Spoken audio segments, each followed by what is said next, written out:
Quantum Laser Pointers brings you the infamous double-slit experiment right in the palm of your hand. Visit our website or subscribe to our YouTube channel now. Be among the first to see our new line of double-slit lasers, quantumlaserpointers.com.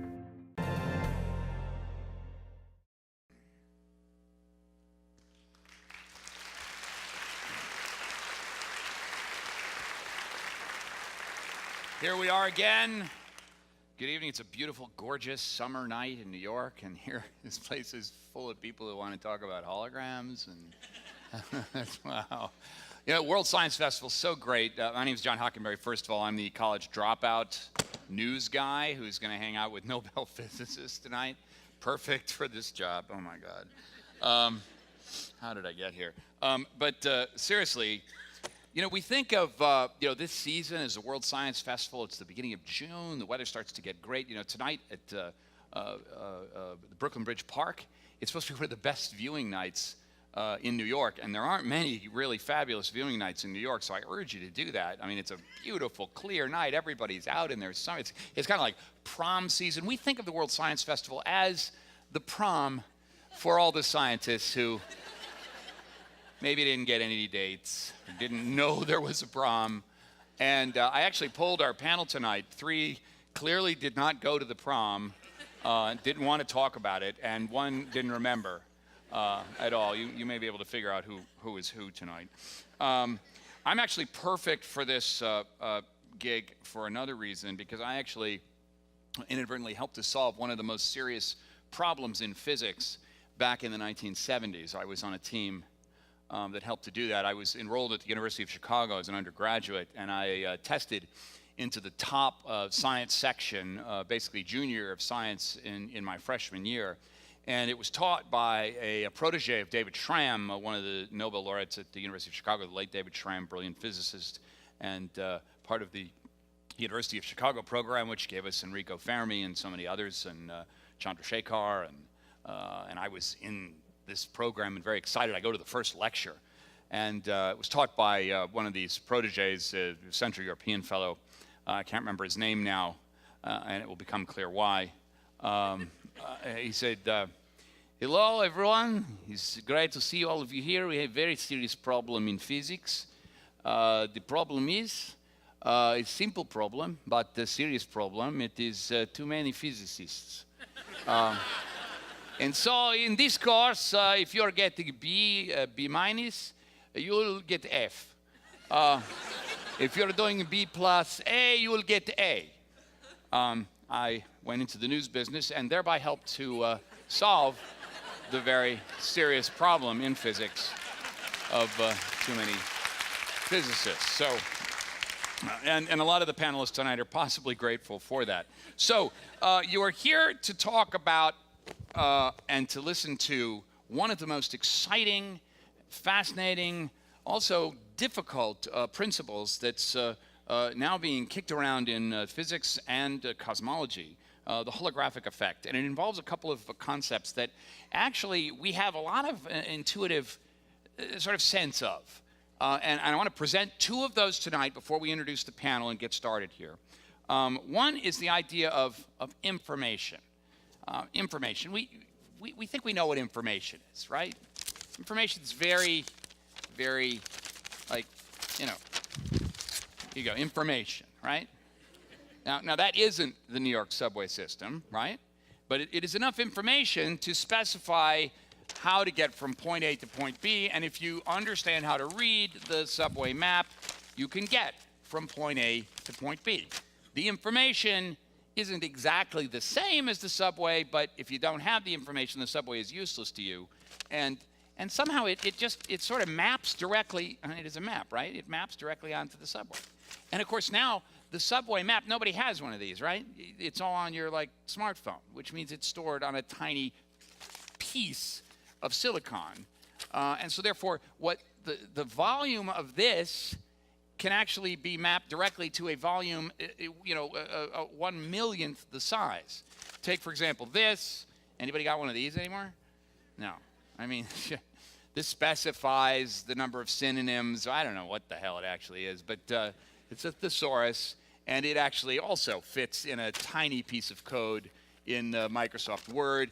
We got here just the A to M's, okay, Oxford Shorter English Dictionary. Information. I'm going to set it over here just to remind you of what information is all about. Now, information, the dictionary isn't the English language, right? The space, the universe of the English language is all you people talking. Will you talk now? Just talk. Just turn to your neighbor and say hello. How you doing? Right there.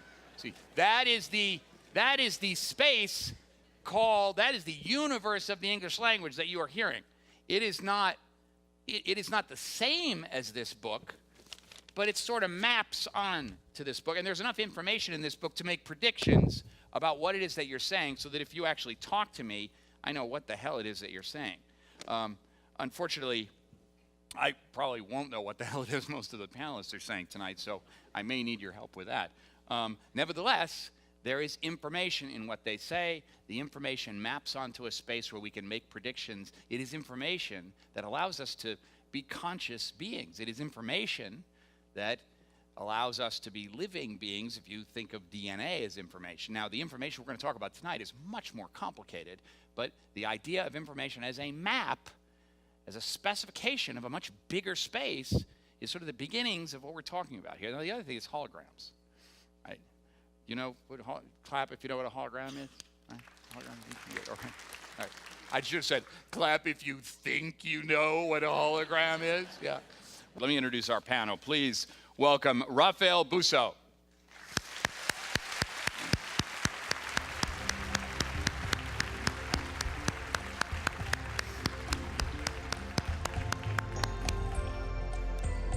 Let me tell you a few things about Raphael. Raphael Busso is a theoretical physicist at the University of California, Berkeley. He's recognized for discovering the general relation between curved geometry of space-time and its information content, a key idea of the holographic principle.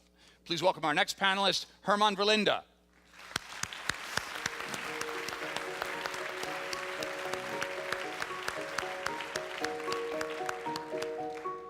Herman Verlinde is a physics professor at Princeton University. In 1988, Verlinde received his PhD under the supervision of Gerard 't Hooft. Verlinde is renowned for his contributions to string theory and its application in particle physics, cosmology, and black hole physics. Some of his current work explores gravity in the context of the holographic principle. Our next panel is indeed Nobel Prize winner Gerard 't Hooft.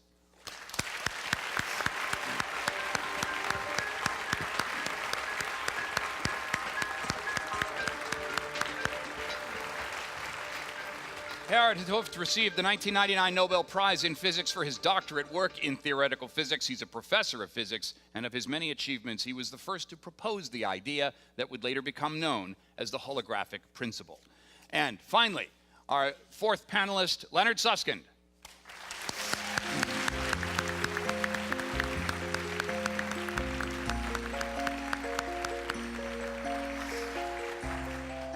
Professor Susskind is professor of theoretical physics at Stanford University and the first to give a more precise interpretation of the holographic principle using string theory. He's well known for his book on the topic of the holographic principle, The Black Hole War, My Battle with Stephen Hawking to Make the World Safer for Quantum Mechanics.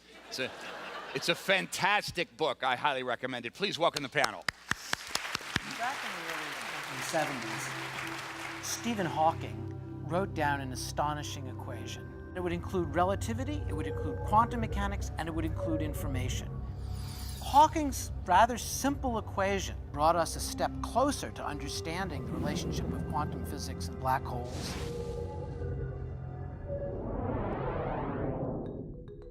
When an object crosses over the edge of a black hole, its event horizon, the object enters a realm basically of empty space, of darkness.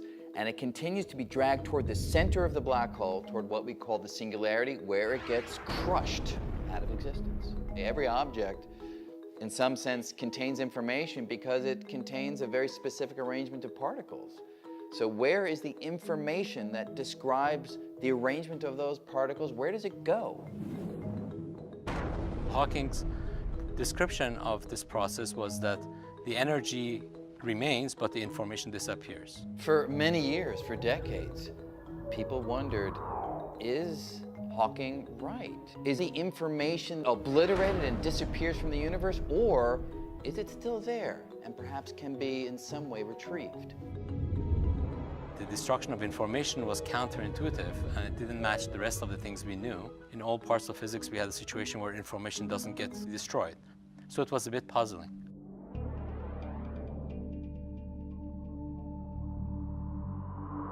This debate furiously went back and forth up through the 80s and into the 90s when people finally began to articulate this new principle, this holographic principle. And what it said is that all the things that were falling inside a black hole were somehow captured in a preserved image at the horizon itself. So if the information is not lost on the surface, the information is not lost inside because they are equivalent. All of the information about those objects, what they were like in their three-dimensional existence, was preserved or encoded on the surface of the black hole. And that's a little bit like a hologram. Well, that suggests that maybe that idea may apply more broadly to the universe as a whole. Maybe the three-dimensional objects, us, everything in the world around us, maybe all of the information in these objects is carried, is smeared around a distant two-dimensional surface that surrounds us, and we're just in some sense a holographic projection of that distant data. The holographic principle tells us something quite astonishing. It says that our ideas of volume, of the real world in a sense, might be a kind of illusion.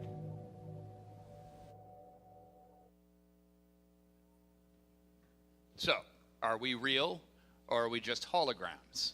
Let's begin with that. But in fact, let's first of all remind folks that you guys were direct participants in that argument that was described in that film, which I think fairly characterizes the difficulty scientists have not only in sort of grasping and fully understanding this holographic effect principle, but also explaining it. Leonard Susskind, what was it like to get into essentially a pretty big cosmological argument with Stephen Hawking? And be careful, because Hawking's one of my wheelchair boys. Yeah. And we're really tight. We're really tight. It wasn't that physical. What was it like? It was fun and it was frustrating. It was incredibly frustrating. Stephen had a view which was very, very difficult to argue with. His ideas were based on very, very sensible ideas. A black hole is a place where nothing can get out of, but things can fall into it. And if things can fall into it and they can't get out, they're gone. But then the black hole evaporates. Stephen had proven that beyond anybody's doubt. And so things fall into the black hole, they can't get out, the black hole evaporates, poof, it's gone, just exactly as Brian said. It was unassailable. There was no way to argue the case. And yet, some of us, particularly Harad and myself, very, very strongly felt that this really undermined everything that we knew about physics. Everything that we know about physics today, and even much earlier, was based on a principle of physics which is so basic that we sometimes forget to mention it to our students. It's the idea that information never disappears. And I'll tell you what that means. Information means distinctions between things. A hydrogen atom is not a oxygen atom. An oxygen atom is not a hydrogen atom. There are distinctions between these things. And it was a very, very basic principle of physics that distinctions never disappear, that they may get scrambled, that they may get all mixed up, but if you start with one configuration and you let it go, or you start with a different configuration which has different information and you let it go, they'll stay different. And Stephen was saying exactly the opposite. No matter what you throw into the black hole, in the end you get out exactly the same thing. It was extremely difficult to see what was wrong with what he was saying. It was even harder to make him understand that there had to be something wrong with what he was saying, so it was very, very frustrating. But at the same time, it was very exhilarating to come up against this basic problem of conflict of principles. And if anything can break the impasses in physics, if there are no experiments available, it's conflicts of principle. When conflicts of principle arise, that's when major new paradigms can shift. That's the excitement. That's really the excitement. Gerard, explain to me why this problem with Hawking, this, the information can't go away as it seems as though Hawking's mathematics suggests it does, is different from something like, say, conservation of mass energy, where matter can neither be created nor destroyed. It's different than that, right? Yes, it was a very fundamental problem. And the way I always saw it is Hawking was using quantum mechanics, in particular quantized fields, to derive his result. So quantum mechanics went in as starting point number one, and then general relativity and everything else, and they used all that to derive that black holes radiate particles. From that, it was derived that there was information, and there was information disappearing. Well, the fact that information disappears is at odds with quantum theory itself. So he uses quantum theory to derive a result which basically was at odds with quantum theory. So there had to be a mistake somewhere. I shouldn't call it a mistake, because what he did was by itself mathematically correct, and nobody doubts that. But the final result had something in it that couldn't be true. And so this is what in physics we call a paradox. And like my friend Lenny has been saying, as soon as you encounter a situation of this sort in the physical world, we are very happy, actually. If there's a paradox, it means there's work for us to do. We have to clear this thing up. And if you look at the past, you know quite well that when people start to clear up paradoxes, new discoveries are being made. So you guys are friends. friends. In several cases, and that's why we're also excited about this thing. There's something wrong. The derivation itself seems to be flawless, but there's something wrong anyhow with the result. You guys are friends then?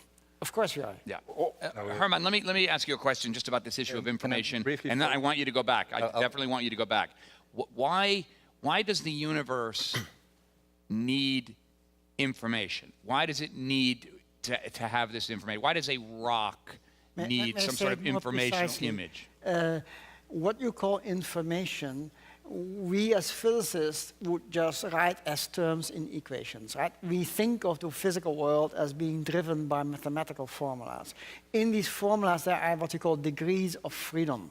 So things can be this, that, or that. Oxygen or hydrogen, as an example. All these things which go in the equations. And we are used, in particular in quantum mechanics, to the situation that if two things start up differently, they end up differently. That's a fundamental notion in quantum theory. We can't get around that. You can't have two different states ending up after a while to be the same. That violates the principles of quantum mechanics. Now, quantum mechanics itself is not such a sacred theory that maybe there are violations of it, but then we want to know about this. We just don't want to say, well, we have to clear that mess up later. No, the mess has to be cleared up right now. If there's a flaw of this sort in our result, we want to know about it. So what Hawking was saying, two different black holes start out differently. In one of them, a teapot is falling, the other an old shoe. I saw this movie. And if the teapot falls into a black hole or an old shoe falls into a black hole, that's different. A teapot's not the same thing as a shoe. Nevertheless, after a while, they look exactly the same, according to Hawking. I see. So it has to be a different. We said that violates our equations. That cannot be true. There's something wrong. Something went wrong on the way, and we want to know what it is. Thanks for referring to that, because I can't tell you how hard it was to get the teapot in the black hole and then to get the shoe. I Sometimes realize they say, just get the teapot. We said, well, you got to get the shoe too, and that was sort of really hard. Herman, please. All right, okay. Let me first follow up on sort of because you were asking how was it to have this debate with Hawking. That was kind of your question. Maybe I can tell a little anecdote about how it was. In part, it was, of course, all about science, and we're all friends, even if we disagree about the science. But Hawking is a very special person where he can think very deeply about questions, but he also has a handicap. He cannot speak, so he has to speak with this by typing words. And then sometimes the debate would go like this, then an argument would be given, and then Hawking's response would be one word: rubbish. Very hard to argue and with. that's very hard to argue with. Yeah, and when I say rubbish, nobody pays any attention, But when Hawking says rubbish, It's silent, and you've It's a lost the capital- argument at that point. Capital R, yeah. It's a big font there Yeah, right. when Hawking says it. All right, so Hawking says rubbish to you. Do you like go home and tell your wife, Hawking said rubbish to me, what do I do? Or do you like go to the blackboard, or you just sit down at the computer? What happens? You go on with, because you believe in your argument. The other question about information, the thing that I like sort of as a way of explaining what information is, we live right now in the age of information. This is the information age. And, but the type of information that we're talking about here, you say, well, it's more complicated, but one way of imagining what kind of information we're talking about is, I like, again, the movie The Matrix, where, again, there's this virtual reality, where, and actually I had kind of nightmares myself when I was young. Okay, well, what if the whole world is just a thing that's being projected on my brain, or actually for all of us? We're sitting here in this room, and who knows, maybe it's just a computer that makes us believe that we're real. The kind of information that we're talking about is really sort of what is inside of this computer. Imagine you make this hall here with all the reality of being able to do experiments, things fall, you collide things happen exactly the way we think about them as happening in physics, but it's all just zeros and ones in a computer.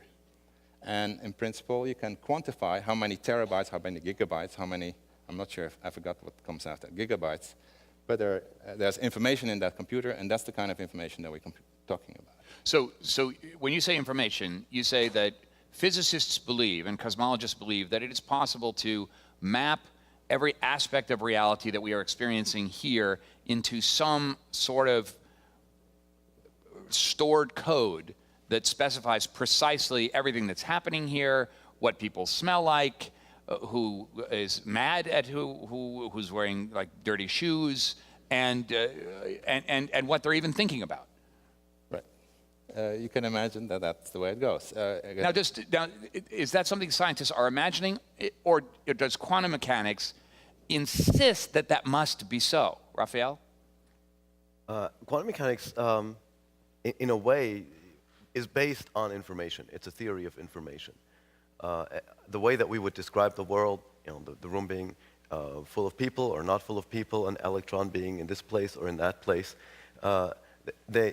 these are different states, as we call them. And it's as if you put one letter on the page or you put a different letter on the page. It conveys information. So where a particle is a way of conveying information. And in fact, quite literally, when we write something on a page, we put particles in particular places, and we thereby convey information. It's not very efficient compared to. Let's explore that for a moment. Victoria, do you have Raphael's slides? Put up his first slide here, because as someone who studied mathematics poorly, the understanding that I had was that as you go, say you're looking at the coastline of Massachusetts, and you're looking at it from a satellite, and you see one line, but then you come closer, and then you begin to trace every little indentation, and then you even get closer, and you trace even any more indentation, and try to specify down to the atomic level that the amount of information in the line that traces the coastline is actually unbounded and infinite. What is it that you've discovered? Well, that it's not. It's not infinite. There's a limit. And so how do we begin with this picture here? I think there's one important thing that maybe we need to say in order to get from the black holes to this. Sure. I was actually not part of this debate with Hawking. I became his student 2 years later. But you look younger as a result. As a result, yes. It's certainly aged these gentlemen here. So Incidentally, the reason we're ordered this way is we came in, we figured Raphael could walk the furthest. Right. And we decided we're just going to leave you here when we. And Hawking couldn't be here, so you got me. So, yeah. He was here last year. Yeah. Anyway, so these gentlemen had, the crazy insight that when information is dropped into a black hole, it is not in fact lost. Even though naively you would just think, okay, now it's in this black hole, it's somewhere, but we can't get to it. They insisted that you still have to be able to get to it, which, Lenny made it sound so easy, but it wasn't that obvious. It was an incredible intuition. And And for that to be true, that if you throw a phone book into a black hole, that later on you can figure out whether it was the New York or Chicago phone book, two amazing things have to happen. First of all, Hawking had to be wrong about the idea that no matter what you throw into the black hole, the same thing comes out. It's a very loose way of putting what he said, but that's the basic way information would be lost. A second amazing thing had to happen, which is, it takes a long time for a black hole to fizzle away and disappear and potentially return information to you, supposing Hawking is wrong. And in the meantime, you've got this big fat black hole sitting there. And what had to be true was that while the big fat black hole is sitting there, that black hole itself contains information while it's still sitting there and hasn't fizzled away yet. All right, so the question... And for that to be true, there had to be a limit on how much information there could possibly be in the region that was occupied by the black hole, because you could presumably always convert that region into a black hole. All right, so let's back up for a second. So Hawking suggests that the information is gone. You say that can't possibly be true. Hawking says rubbish.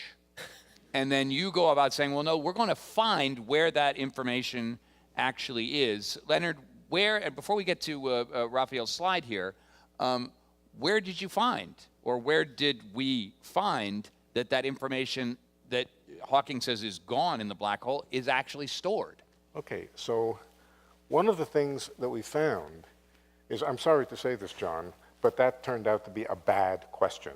Okay. That in a certain sense, bits of information don't necessarily have locations, or at least they don't necessarily have locations which are objective and the same for everybody no matter how they're moving. Okay, hey, I'm all about that question. The notion of a bit of information is a good one. We believe it, we believe distinctions exist and distinctions persist. But the notion of where that bit of information is located turned out not to be a good, what a physicist would call invariant question. It might depend on who was looking at it. Now, let me give you an example of where it is a good idea. If an atom decays inside the sun, everybody will agree it happened inside the sun. It doesn't matter if you're moving relative to the sun, it doesn't matter if you're far away, if you're nearby. Everybody will agree, if they do the calculation, they see what comes out, they'll agree. The atom decayed inside the sun, if the thing happened inside the sun. Black holes are different. And what we found out is the whole notion of whether something happens inside a black hole or if it happens just above the surface of the black hole, the surface meaning the horizon, is a question which is observer dependent. Somebody who falls into the black hole may have all of the experiences of seeing the event happen well in past the horizon. Somebody standing outside the black hole will reconstruct out of the Hawking radiation that event actually happened outside the black hole. So the answer to your question is we didn't find out where the information was. We found out that it was an improper question, that bits of information don't really have locations in that sense. And how do you know they weren't destroyed if you couldn't find them in a particular location? Well, eventually... Quantum Laser Pointers brings you the infamous double-slit experiment right in the palm of your hand. Visit our website or subscribe to our YouTube channel now. Be among the first to see our new line of double-slit lasers, quantumlaserpointers.com.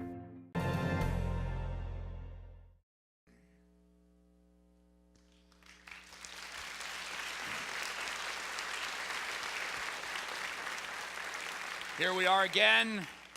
Good evening. It's a beautiful, gorgeous summer night in New York, and here this place is full of people who want to talk about holograms and do that. I was enrolled at the University of Chicago as an undergraduate, and I tested into the top science section, basically junior year of science in my freshman year. And it was taught by a protege of David Schramm, one of the Nobel laureates at the University of Chicago, the late David Schramm, brilliant physicist, and part of the University of Chicago program, which gave us Enrico Fermi and so many others, and Chandrasekhar, and I was in this program and very excited. I go to the first lecture, and it was taught by one of these proteges, a Central European fellow. I can't remember his name now, and it will become clear why. Prom season, we think of the World Science Festival as the prom for all the scientists who maybe didn't get any dates, didn't know there was a prom. And I actually polled our panel tonight. 3 clearly did not go to the prom, didn't want to talk about it, and 1 didn't remember at all. You may be able to figure out who is who tonight. I'm actually perfect for this gig for another reason, because I actually inadvertently helped to solve one of the most serious problems in physics back in the 1970s. I was on a team that helped to do. Wow. You know, World Science Festival is so great. My name is John Hockenberry. First of all, I'm the college dropout news guy who's going to hang out with Nobel physicists tonight. Perfect for this job. Oh, my God.